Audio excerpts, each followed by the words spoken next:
साथियों नमस्कार। हमने पिछले एपिसोड में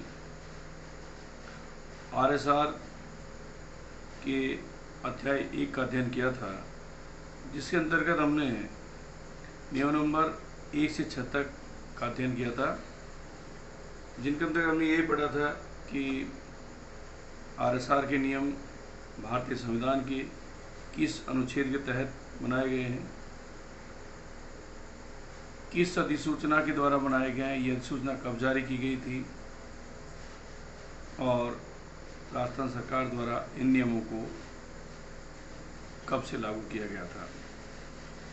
और हमने ये भी पढ़ा था कि ये नियम राजस्थान राज्य के सभी कर्मचारियों पर लागू होते हैं, सभी अधिकारियों पर लागू होते हैं, लेकिन कुछ वर्ग ऐसे हैं जिन पर ये लागू नहीं होते, जिसमें हमने देखा अखिल भारतीय सेवाओं के अधिकारी केंद्र सरकार एवं अन्य राज्य सरकारों से प्रतिनियुक्ति पर आए अधिकारियों पर लागू नहीं होते, राजस्थान लोक सेवा आयोग के अध्यक्ष एवं सदस्यों पर लागू नहीं होते, राजस्थान उच्च न्यायालय के न्यायाधीशों पर लागू नहीं होते एवं वर्क चार्ज कर्मचारियों एवं आकस्मिक निधि से वेतन प्राप्त करने वाले अधिकारियों पर नहीं होते।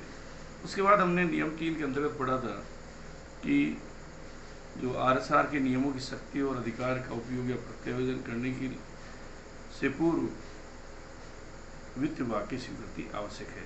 उसके बाद 4 और 5 नियमों ने पढ़ा कि सरकार यदि चाहे किसी नियम में आवश्यक समझे कि रिलैक्सेशन देना चाहे तो रिलैक्सेशन दे सकती है, और सरकार को अधिकार है कि कर्मचारियों को वेतन भत्ते, अवकाश एवं पेंशन संबंधित नियमों में समय समय पर संशोधन सरकार कर सकती है। ये भी हमने इस नियम में पढ़ा था। इसके बाद हमने अध्ययन किया था कि राजस्थान सेवा नियमों के अधीन की गई किसी कार्रवाई या पारित आदेश को सरकार को रिव्यू करने का अधिकार है। और लास्ट में हमने पढ़ा था कि नियमों की व्याख्या का अधिकार राजस्थान के राज्यपाल के पास सुरक्षित है। अब इस एपिसोड में हम आरएसआर से संबंधित जो मुख्य परिभाषाएं हैं उनके बारे में अध्ययन करेंगे, और इन परिभाषाओं को आरएसआर के नियम नंबर 7 के अंतर्गत रखा गया है। और इस नियम नंबर 7 में कुल 40 परिभाषाएं हैं।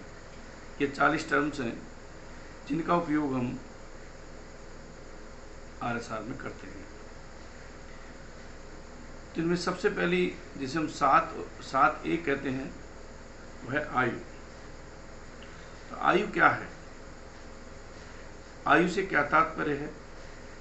तो जब एक विशेष आयु प्राप्त कर लेने पर किसी सरकारी कर्मचारी का सेवानिवृत्त, पदोन्नत या अवकाश समाप्त हो जाना आवश्यक हो, तो वह दिन जब कर्मचारी विशिष्ट आयु प्राप्त करता है अकार्य दिवस या नॉन वर्किंग डे होता है, और कर्मचारी उस दिन आवश्यक रूप से सेवानिवृत्त या पदोन्नत हो जाएगा या उसका अवकाश पर रहना समाप्त हो जाएगा, इसे हम आयु कहते हैं।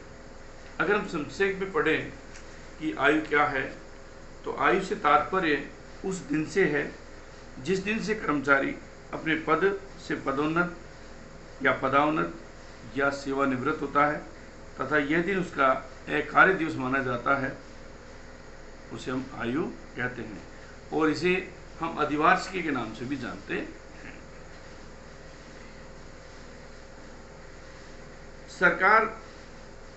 सरकारी कर्मचारी की वास्तविक जनतिथि ज्ञात नहीं होने पर अब बात ही आती है कि हम आयु की गणना कैसे करें।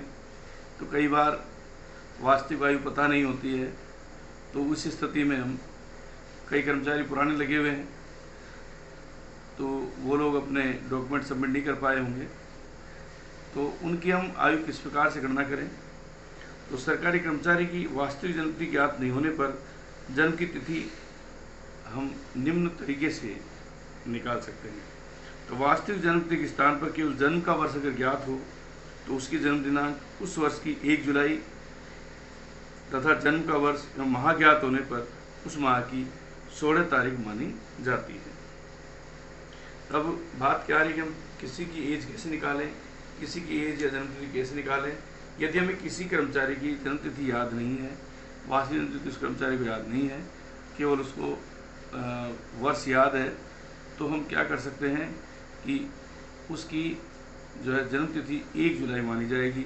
यदि उसको महीना और वर्ष दोनों याद है तो उसको हम 16 तारीख मानते हैं।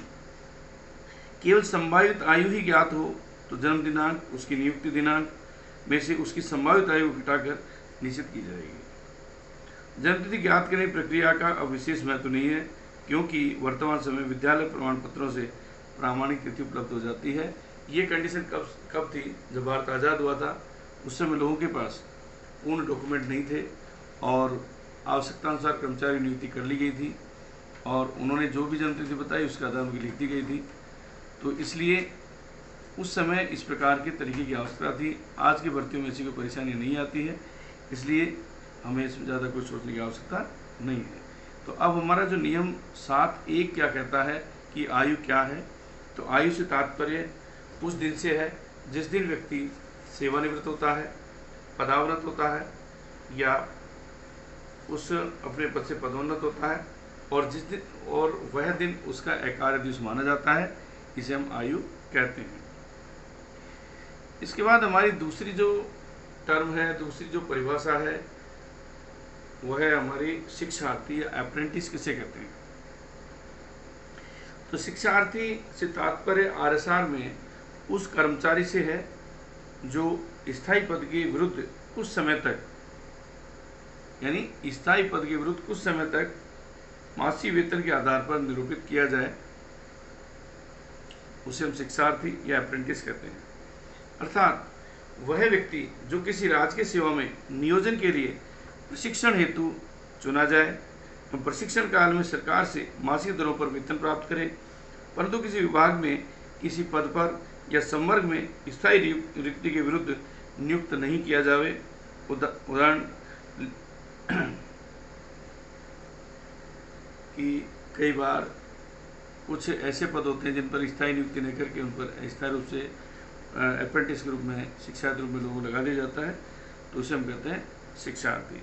यानी वह व्यक्ति जो किसी राजकीय सेवा में नियोजन के लिए प्रशिक्षण हेतु चुना जाए एवं प्रशिक्षण काल में सरकार से मासिक दरों पर वेतन प्राप्त करे, परंतु किसी विभाग में किसी पद पर या संवर्ग में स्थायी रिक्ति के विरुद्ध नियुक्त नहीं किया गया हो, उसे हम शिक्षार्थी या अप्रेंटिस कहते हैं।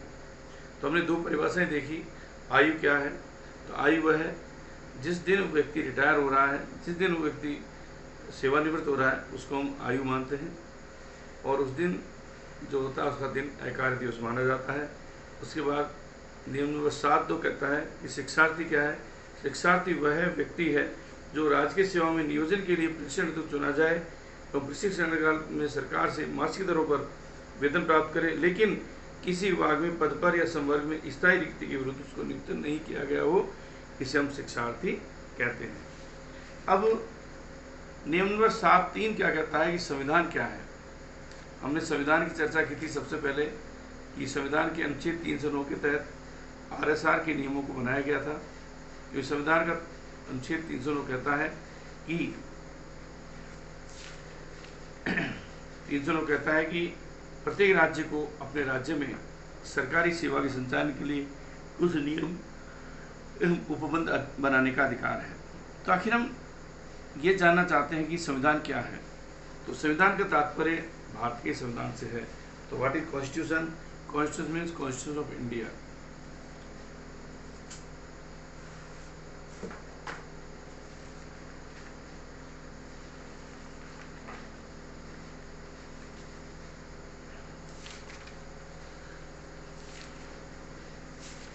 इसके बाद हम संवर्ग की बात करते हैं कि संवर्ग क्या है, कैडर क्या है।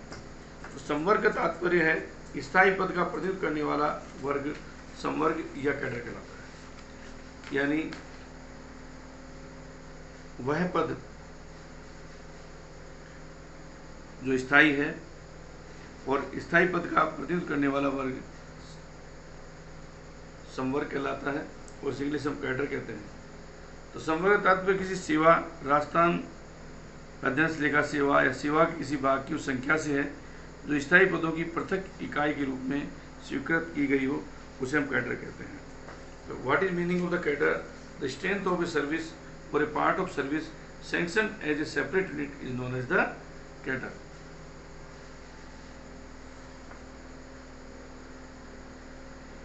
इस कैडर में हम 4A पढ़ते हैं। 4A क्या कहता है? 4A कहता है class 4 service. Class 4 service means service in respect of post carrying pay scale number 2 as contain in pay scale rules in force. यानी चतुर्श्रेणी सेवा क्या है? वेतनमान नियमों की वेतन श्रृंखला 1 या 2 नवीन वेतन मान में पे बैंड 10वें ग्रेड पे 1700 में दी गई सेवा चतुर्श्रेणी सेवा के अंतर्गत सम्मिलित की जाती है। तो हमने इस एपिसोड के अंतर्गत 4 परिभाषाएं पढ़ी है और चारों परिभाषाएं कौन कौन सी है? पहला आयु क्या है, दूसरा शिक्षार्थी क्या है, तीसरा संविधान क्या है और चौथा संवर्ग क्या है। तो आपको अच्छी तरह समझ में आ गया हो। If you any query you can ask question by giving your comment. Thank you.